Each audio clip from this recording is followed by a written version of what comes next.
All right, we're going to do another reaction video here.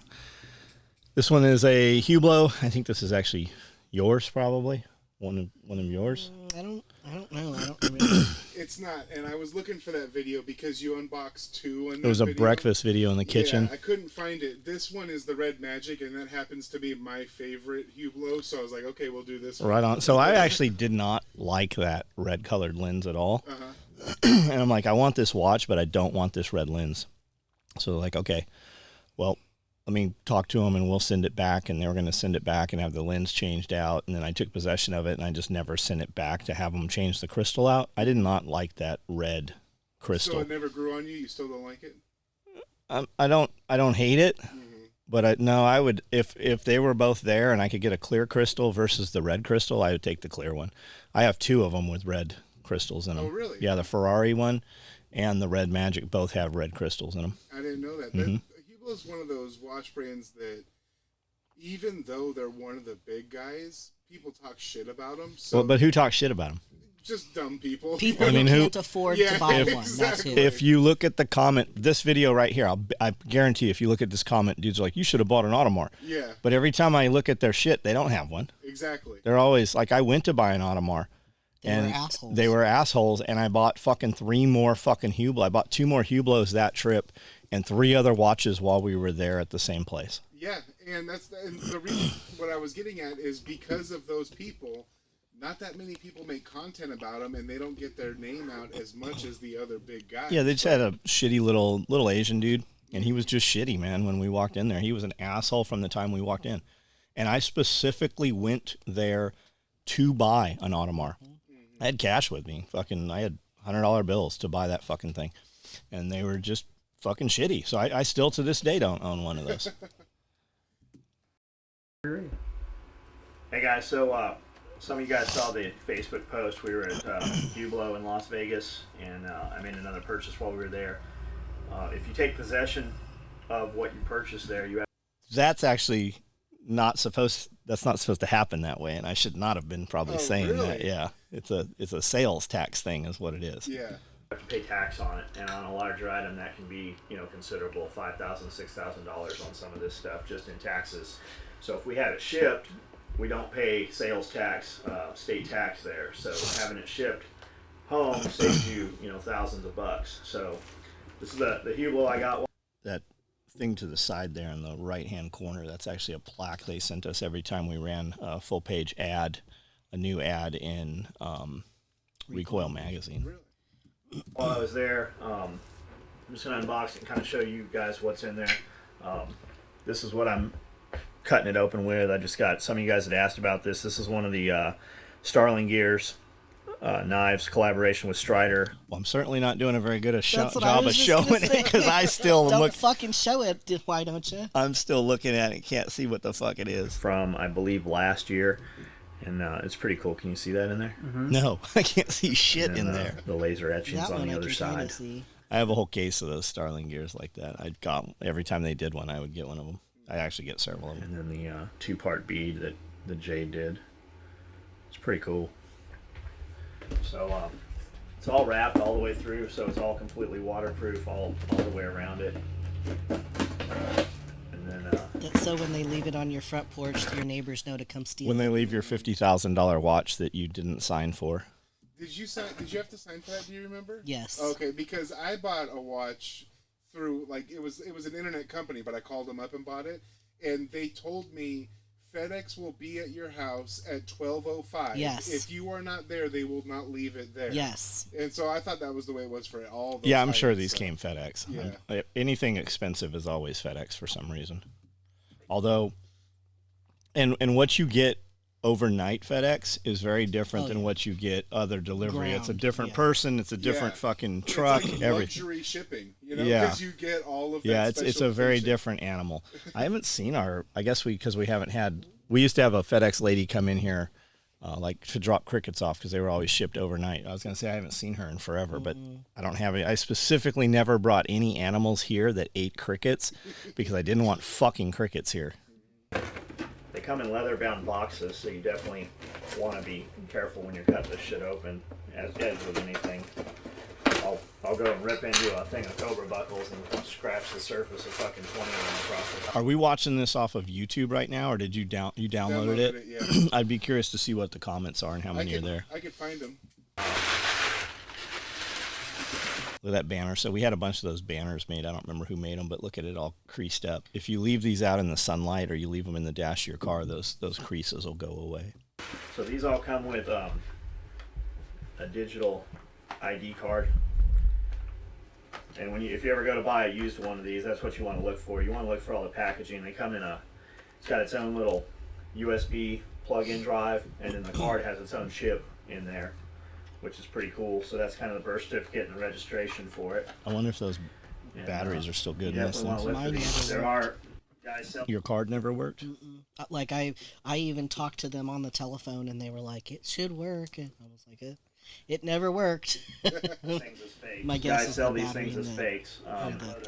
There's a shitload of money in these things. So when you're buying, $20,000, $30,000 watches, sometimes you'll get a guy that has one and he'll pass a fake. So you definitely want to be careful. You do spend more buying. Guys will buy them too and then put a fake in there with the real packaging. So it's all legit because people will spend more time looking at the packaging and shit than there's actually companies out there that sell like fake Tiffany boxes and shit packaging. At a boutique, but when you walk in person, you have some recourse with that and you have warranty and stuff with it. So you kind of roll the dice trying to save some money. If it seems like too good of a deal, it's because it's too good of a deal. So you got the outer. That table right there, I'd always wanted a chess table that was carbon fiber. So this dude was like, hey, I'll build this. So he built it up, but he didn't use real carbon fiber. Like there's a company called Dragon. I think you can look them up. It says Dragon Carbon Fiber. And they have like laminated carbon fiber. Yeah. Red and black. You cut it and then you polish it and then put it all together. I always wanted this table. He built it, but it wasn't real carbon fiber. It's pretty cool. Like if you looked at it and I didn't tell you, you wouldn't think, oh, that's not real carbon fiber. But that table's actually upstairs. That you made a lot of videos at that table, and it's a really cool looking table. But I don't ever remember thinking it was carbon fiber. So maybe it's just because it was not exactly carbon fiber. You're not and because you can't really see it very well. Yeah. Like you have to look down on it to be able to see that. What I'd always thought I wanted was one of those little tables you used to set at Starbucks. And I'm like, it'd be super cool to have a table exactly this size and just route it out and put a carbon fiber chessboard in there, and because you could use it as a chessboard at that point. Before you hit it again, I sent you the link to this video. There's 87 comments, so you can just hit it, press pause, and then look at the comments. And you can read them as... Yeah, I'm just curious. There's always...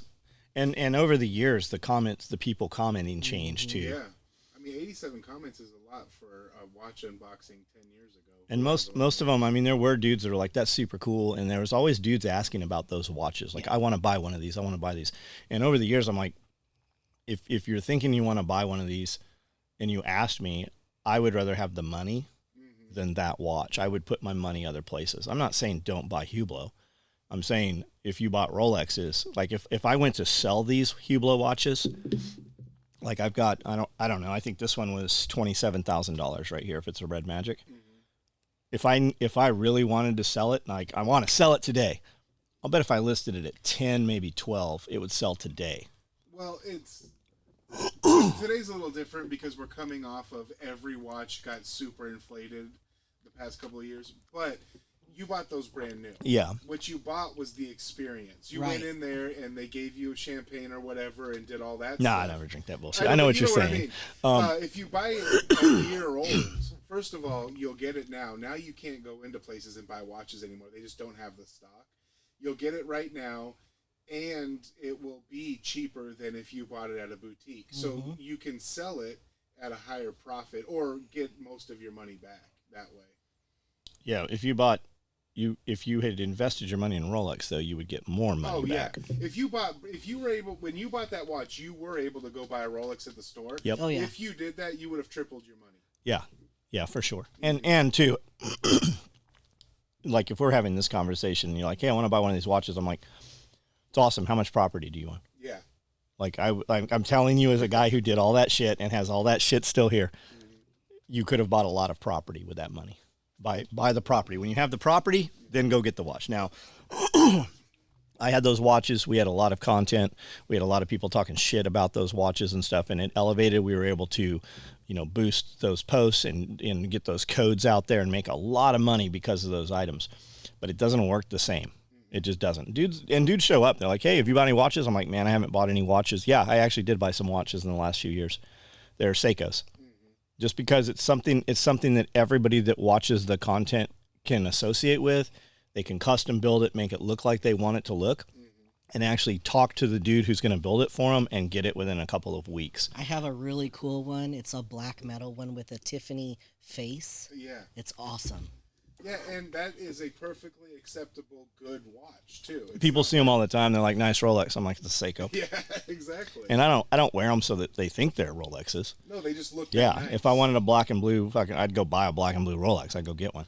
But the Seikos, the first one I bought from him doesn't look anything like a Rolex. It was black and red. That's why I bought it. And I hit him up. I'm like, hey, I want this. And he's like, here's what I have. And it was not black. It was green. And I'm like, I'll buy it.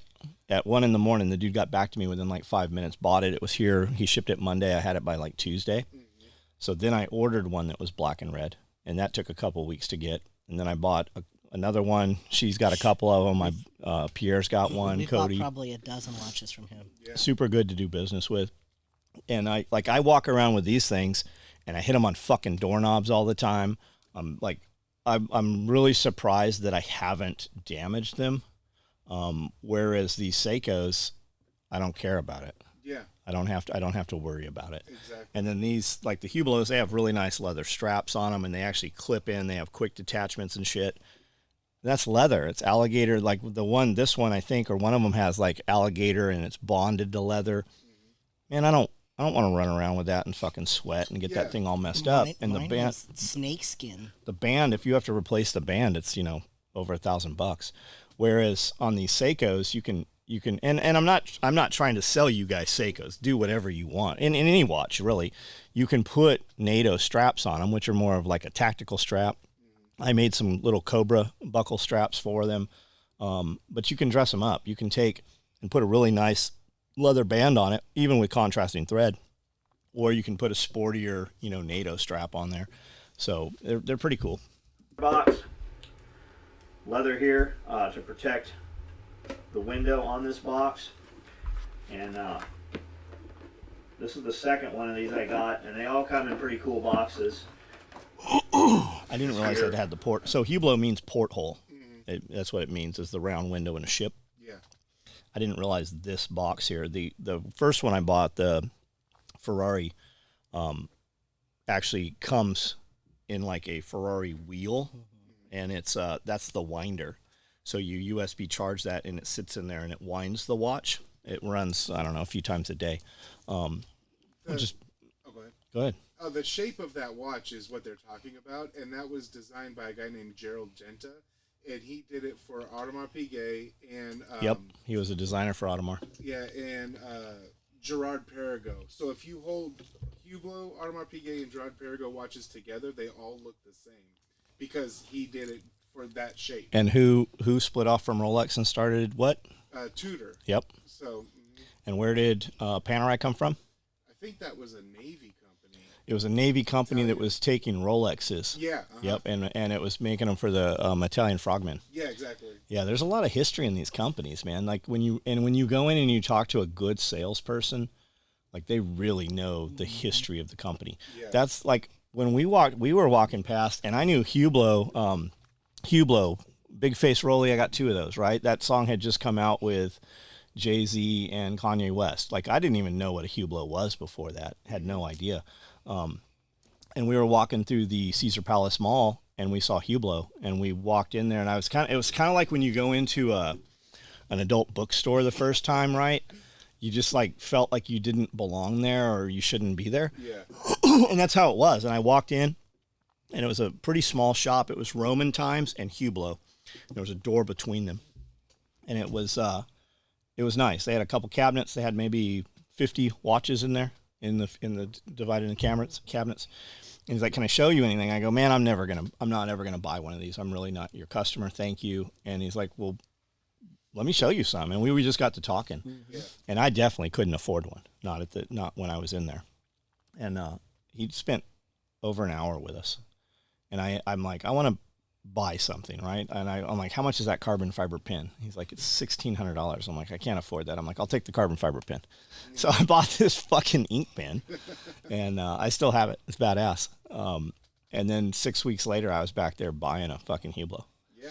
And because of the time he spent. And that's how, like, if you want to be a salesman at anything, be passionate about it, and the sales will come to you like that. Yeah, he wasn't trying to sell it. Yeah, he just wanted to tell you about it. When we walked back in there, Robert Baum was there. That's who we made. I have videos buying the first watch.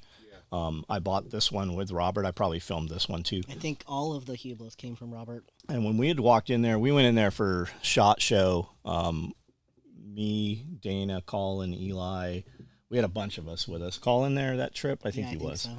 And when we walked into Roman Times, they had Patek in there, and they had every brand in there. And he had $500,000 watches sitting in there. Colin was up in there just checking them out, wearing Yeah, them. dude, we spent 3-4 hours in there. He's telling us how awesome. they tune them by ear, and you have like they've got some blind people that actually tune them and polish the crystals, and like it's fucking wild. And we had millions of dollars worth of watches out, and what we noticed was they didn't call a fucking security guard. They didn't close the door. Like nothing. when we walked in, that's the same trip. When we walked into Audemars, they locked the fucking door when we were inside. Like Rolex did that to me, and I think I might have been wearing a Rolex. But yeah, fuck you guys, man. Like for real, fuck you guys. Mm-hmm. And there's some Rolex stores, they're independent. Yeah. In Vegas, there's several Rolex places. But when we walked into the big Rolex place with all of us, and Jacob was there, we had a fucking El Presidente out there. We had a bunch of watches out on the counter, and they didn't do that bullshit to us. Yeah. Fuck you guys. So is another reader down in there. Those Bose acoustic mass speakers to the side there. It's kind of got like a rubbery feel, like some of the compound Bose have that kind of rubbery type paint on them. That's kind of what's on this box here. And got a little push button to open it up.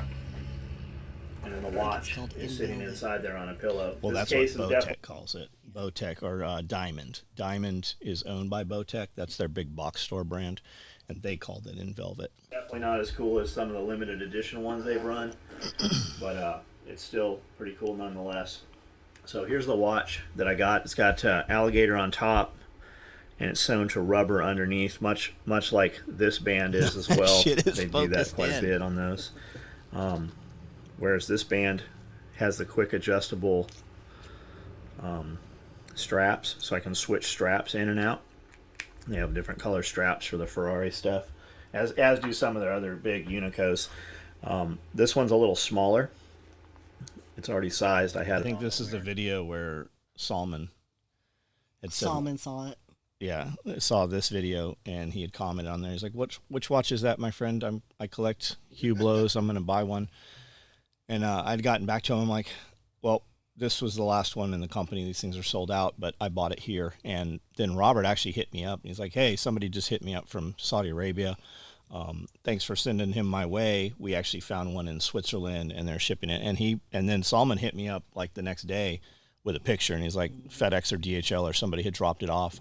And that's how we met those guys over in Saudi Arabia. And those, I had to not put, like when we would drop SOE Striders, I couldn't put them all on the website because he'd buy every one of them. So we had to drop them at different hours so that other customers could even get them. And that's what I'm talking about the Rolex is a shitty timekeeper because if you don't have it wound perfectly, it's going to be slow or fast by 3 seconds, the whole shit.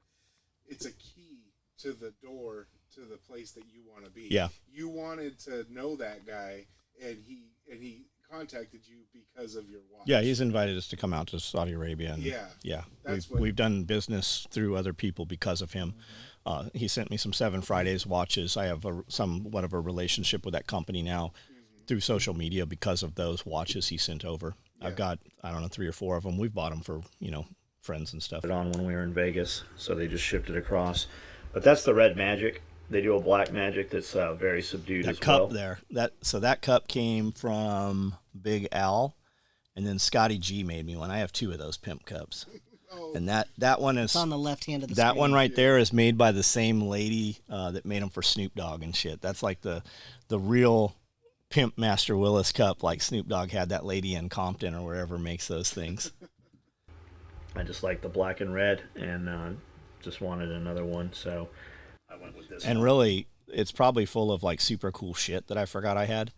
I should Probably probably. full of change. It's probably not full of change. I should dump all that shit out. I'll bet it's full of like Starling Gear beads or something that I didn't want to sell all of, so I put them in there. Some kind of I went with treasures. this one. When we'd walked in and talked to them, when we get there, Tuesday, Wednesday, we went over there, checked him out, and he showed me on the phone. He said, "Hey, I got this coming in. I know, black and red's kind of your thing." So we went back, looked at it, and I ended up buying it. But that's it right there. That's the Hublot Red Magic. It's got the pushers on the side for the chrono and the timers and stuff, and it's pretty cool.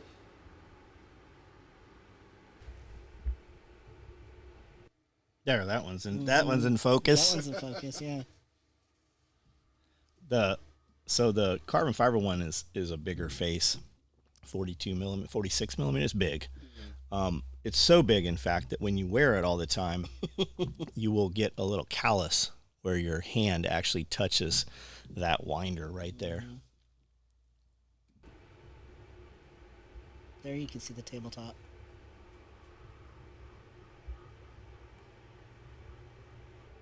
See that little speck of dust there? I always, when I'm watching old videos, I always am amazed at like how Colin was able to pull something off, like it being blurry and he's looking at it, or the camera he's using the same one as this one. It's that actual camera. And it's got a shotgun mic above the lens, which runs parallel with the lens, so it would have to be extremely long to see it.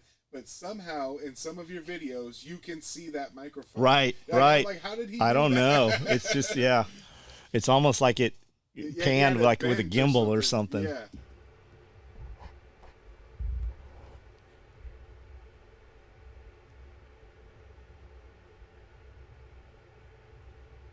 Yeah, that's a pretty watch. And that's it. There we go. Let's look at some of these comments here, see if there's anything that jumps out. Oh, I'm sure they're funny.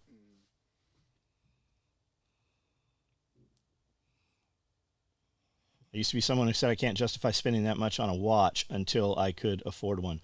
I may not be in the league of a Hublot just yet, but more power to you because you are. Enjoy it, my friend. Yeah, I didn't think I was until I bought it. And then when I bought it, what else could I do? What else was I capable of? And it's not that I would have taken that money and kept it in the bank when I spent that money. I bought that thing and then had to buy, had to work a little harder to compensate for whatever that money was supposed to have gone to or whatever I was going to do with it. And it was the same thing with the cars. When I bought the car and then the next one and the Range Rover and all that shit, I didn't ever set out and think, oh, I'm gonna buy this in 6 months and I'm gonna save up and have this money in an account. No. Never. Yeah, you do things a little bit different than most people. They are motivated to earn the money to buy it. You spend the money, and then that motivates you to earn it. Yeah, I have to. Like when I bought the Range Rover, I didn't know anything about a Range Rover. Like within a couple of days, I had bought the Range Rover. And had I thought it through, I probably would have talked myself out of it or just found something else or just lost interest in it. When I have an idea about something that I want to do or get or whatever, I have to do it right then. And I just do it immediately. Otherwise, it doesn't happen. I'll never plan it out and make it happen. Yeah. So we just do it and then figure out how to fix any problems that would have come from doing it. And that my life has always been better doing that.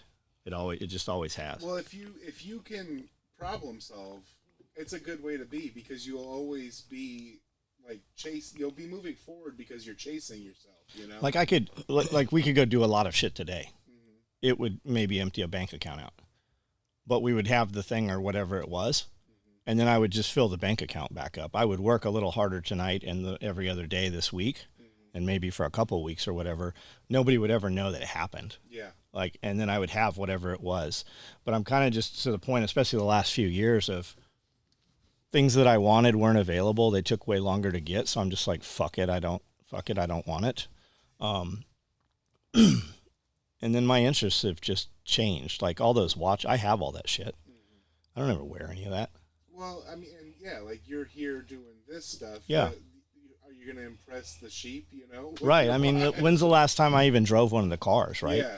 When's the last time we even took a car off the property? We take the 4Runner or the trucks or, you know, something, because we take a lot of shit with us when we go places. Yeah, I think the focus for a lot of people has changed from fun stuff to useful stuff. Buy more tools. Buy the SUV instead of the Porsche. Well, you're more of a target. Like, yeah. So we go run around on the weekends, and there's always something abandoned somewhere. Like, oh, wonder what that is, right? I can't pull up there with a fucking Porsche in front, because most of those places are in the fucking ghettos. Yep. And you got homeless, and you know you got a different population of people, so you're a fucking target there. Yep. Like she doesn't. When we go out, typically on the weekend, she doesn't have a Louis Vuitton bag or Prada or fucking Louboutins or any of that shit, because you're a fucking target, right? Same thing with the watches. Like, yeah, I could wear a $50,000 watch every day of the week, but you're a fucking target, right? If you're wearing something like that and you're in an area where you're like, oh, maybe I should just cover this up with my sleeve, you're wearing the wrong shit or you're in the wrong place, probably both. Yeah. So, especially her Porsche, to me that screams there's a girl driving it. Yeah. And that girls For are sure. more victimized more than men. Yeah, we actually rolled up to, there was an old stadium in Nashville, baseball stadium, fucking real cool target, cool place to do urbex and stuff. But there's fucking a homeless population all over, and she's like, let's go. I'm like, you have a Louis Vuitton bag, and there's no way I'm fucking pulling up here in a Panamera and leaving this. You can't leave this within a mile of here and come back and it hasn't been broken into. Yeah. I'm like, and we don't know what's in there. Like when we come back here, we're coming back with a few dudes with us, because you don't know what we're walking into. It literally is like Escape from New York at a lot of these places. So we always have the 4Runner, man. We've got all the gear, we've got all the shit with us. No matter what happens, no matter what we change our mind, whatever we come across, we pick up and want to bring back. I can hook a trailer to it if I need to. There's a lot of times when we've gone out with no intention of picking something up, but we find this thing and then we go rent a U-Haul and just bring it back here. Half the U-Haul trucks that are at the place here in Camden are because I drove them in here. Nobody ever took them out of here. The other thing with the 4Runner is if I park somewhere and I have to leave really quickly, I can drive through a fence or run over a curb or push another car out of the way or whatever. You're not doing that in that Panamera. Well, that's You're what just I was not. going to say is the 4Runner is purpose built. Yes, but it looks, it's capable. Yeah, it looks like a lot of other people's that put that shit on there to look cool, but you can mall tell cruiser. the difference. It is. It's a mall cruiser. Yep. But you can tell, like you've got the shelving or the panels on the side to put shelving. Like it actually is there to serve a purpose. It's not to look cool. Yeah. You know. Yes. Yeah, we can get in the truck, and no matter what the weather does or wherever we end up, everything's in the truck that we need. Even if we left here with nothing. If we left here to go to the grocery store for an hour and back, and some shit happened, and we ended up in another state, we got enough shit in the truck that we're fine, no matter what happens. Well, cool, guys. This is another reaction video. If you like this thing, just leave some comments. We'll continue to do some of these. We have over 4,000 videos, so if you want to see a reaction video to something, just comment, send me a link, send us Austin a link or something, and we'll do a reaction video to whatever you want. There's a lot of videos when I look in, because I never made playlists, so I was terrible. James had the same problem. He never populated anything into playlists, so there wasn't really a way to find things. And I get recommended videos that I'll specifically go look for on my channel, and I can't even find them on my channel. And then all of a sudden, somebody will send me a link to something, or it'll pop up recommended, and I'm like, motherfucker, I was looking for that a month ago, and I couldn't even find it. So if there's something you want to see, something you've always wondered about in one of those videos, and you can find it, send us a link, and we'll do a reaction video to it. Thanks, guys. We did question and answer, John and Amanda today. Scully and I do a podcast every Wednesday. There's a ton of content on the backside of the videos, which means it's the membership. We got a $1, $5, $10 membership. At the $10 level, you get all of that content almost immediately when it's made. Now, it eventually comes out free 2 months, 3 months later. And then we also have a Patreon. On the Patreon, you guys ask questions. Jeff and I build videos off of those. We also build a full video every week for Patreon off the Patreon questions. And then we do, it's not hanging here. We had a bunch of gear here. The giveaways we've been doing on Patreon once a month to a member. All you have to do is be a Patreon member. That's $5. And being a Patreon member will get you, every now and then we get a YouTube video deleted. Yep. So we put it on Patreon. So it's still available to the people who want to find it. And that's going to be cracking down even more. Like YouTube has posted all these new health disinformation things because we have a election coming. So you're like, lockdowns are coming. Whether you think it's happening or not, all that shit that happened the last 2-3 years ago, it's coming back. And the new regulations from YouTube are you're not allowed to question or lead an audience to believe differently any information that goes against what the World Health Organization and or the CDC puts out. So we loaded a video a couple of weeks ago, one of the John and Scully videos, Pulling the Thread podcast videos, and they immediately, we didn't even make it public. We just loaded it and YouTube gave us a strike and locked us down over it. So those are going up on Patreon also. So, and then I'd say I'll bet close to 50% of our content that we're posting, we know it is. Yeah. Over 50% of our content is in the membership area. All those shorts you guys see, those all come off of membership videos. Now, will they creep out? They'll eventually creep out. And there's information in all of them that is not time sensitive, but basically the topics are built around current events. So that's at the $10 level on the membership. If you like our stuff, you don't have any use for our gear. I know there's a lot of people watch our videos now that have no idea what SOE even is. Like there's videos, you could watch 100 videos and not even know about special operations equipment. If you want to help support us, Special Operations Equipment is the name of my company, and we build nylon tactical gear. We also do a lot of lifestyle and outdoor type stuff now. But if you have no use for that, you probably use Amazon. If you like our content, you want to help support us, just use any of our links in our videos that go to Amazon or off of the website, and it'll take a little bit of money away from Amazon. When you click that, if anything you buy in the next 24 hours, it gives us a little percentage of it. You don't like us and you like some other creator, use their Amazon link. It'll give them a couple percentage points out of your order from Amazon. We've also got affiliate codes to EMP Shield. We got an affiliate code for Harvest Right freeze dryers. There's some other links on there. So if you like that stuff and you're buying one and use our link, it gives us a few bucks. EMP Shield, use code SOE, takes $50 off of your order. So you save $50, and they also give us a little bit of money and gives you a solid product. If you're listening to this and you want to sponsor any of our stuff, we'd love to talk to you about that. We get hit up every week. It's got to really match and, with my beliefs, and I have to believe in your product. We get hit up with some stuff pretty frequently, and it's just not stuff that I want to, be aligned with. So hit us up. Thanks for watching. Thanks for participating, and we will see you guys next week.